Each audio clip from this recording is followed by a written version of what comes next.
Everyone, this is doctor Srikanth, MD pulmonologist. ఈరోజు పేషెంట్స్కి రకరకాల ప్రాబ్లమ్స్ వస్తే ఏ ప్రాబ్లమ్స్ ఉంటే మీరు పల్మనాలజిస్ట్ దగ్గరికి రావాలి అనేది నేను చెప్తాను. సో ఏ కంప్లైంట్స్ ఉంటే మీరు ఒక పల్మనాలజిస్ట్ని కన్సల్ట్ అవ్వాలి అంటే, మీకు అలర్జీ రిలేటెడ్గా ఆస్తమా కానీ అలర్జిక్ రైనైటిస్ కానీ, అంటే ముక్కు మూసుకుపోవడం, తుమ్ములు రావడం, దాని తర్వాత ఫాలో అవుతూ డ్రై కాఫ్, పొడి దగ్గు రావడం కానీ, ఆయాసము, పిల్లి కూతలు రావడం, ఇలాంటి లక్షణాలు ఉంటే, ఇంకా ఛాతీ పట్టేసినట్టు అదిమేసినట్టు ఉండడం కానీ, దగ్గు, గల్ల రావడం, గల్లంటే కొన్ని ఏరియాస్లో కఫం అంటారు. సో ఇలాంటి గల్ల, కఫము, తెల్లగా వచ్చిన తెమడ అని కూడా అంటారు. తెల్లగా వచ్చినా, పసుపు పచ్చగా వచ్చినా, ఏ వచ్చినా ఓవర్గా దగ్గు వచ్చేసి మీకు గల్ల రావడం అనేది ఉంటే, ఇలాంటి కండిషన్స్ అన్నింటిలో కూడా మీరు పల్మనాలజిస్ట్ని కన్సల్ట్ అవ్వాల్సి వస్తుంది. ఇంకొన్ని కండిషన్స్ ఏంటంటే గల్లలో రక్తం కూడా పడుతుంది. అలాంటివి ఉన్నప్పుడు అది టీబీ వల్ల అవ్వచ్చు, ఇంకేదైనా గుండె ప్రాబ్లం ఉన్నా రావచ్చు, ఊపిరితిత్తులు అయితే టీబీ కానీ వేరే ఏదైనా ఫంగల్ ఇన్ఫెక్షన్స్ ఉన్నా రావచ్చు. ఇలాంటివి ఉన్నప్పుడు కూడా మీరు పల్మనాలజిస్ట్ని కన్సల్ట్ అవ్వాలి.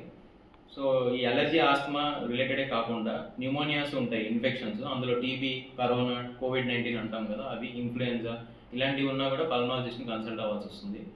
ఇవే కాకుండా ఇంకొన్ని రేర్గా ఉంటాయి, లంగ్ క్యాన్సర్ అని, ఇంటర్స్టిషియల్ లంగ్ డిసీజ్ అని.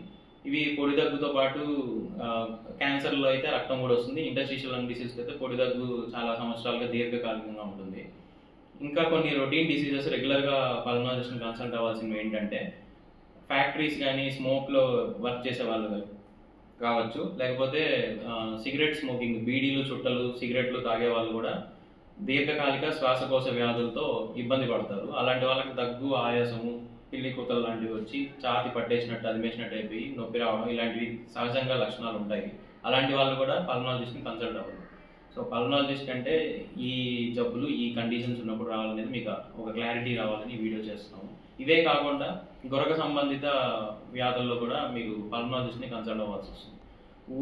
కొన్ని కండిషన్స్లో ఏంటంటే పేషెంట్స్కి గొరక ఎక్కువ ఉండి ఆ ప్రాబ్లం వల్ల బ్రెయిన్కి, హార్ట్కి సరిగ్గా ఆక్సిజన్ అనేది అందదు. అలాంటి కండిషన్స్లో వాళ్ళు రోజంతా నిద్ర సరిపోయి నిద్ర లేమితో ఇబ్బంది పడుతూ, కాన్సన్ట్రేషన్ సరిగ్గా లేకపోవడము, ఎంతసేపు నిద్రపోవాలనిపించడము, పబ్లిక్ ప్లేసెస్లో ఎక్కడైనా సిట్టింగ్, వెయిటింగ్ ప్లేసెస్లో నిద్రపోవడము, ట్రాఫిక్లో నిద్రపోవడము, ఇలా చాలా ఇబ్బంది పడుతూ ఉంటారు. దీర్ఘకాలికంగా heart strokes, brain strokes, BP పెరిగే రిస్కులు దీనివల్ల పెరుగుతాయి. అది సింపుల్గా తీసుకోవడానికి లేదు. గొరక ప్రాబ్లం చాలా ఎక్కువ ఉన్నా, మీ ఇంట్లో వాళ్ళు మీ గొరకతో ఇబ్బంది పడుతున్నా కూడా మీరు పల్మనాలజిస్ట్ని కన్సల్ట్ అవ్వాల్సి వస్తుంది. నమస్కారం, థ్యాంక్ యూ.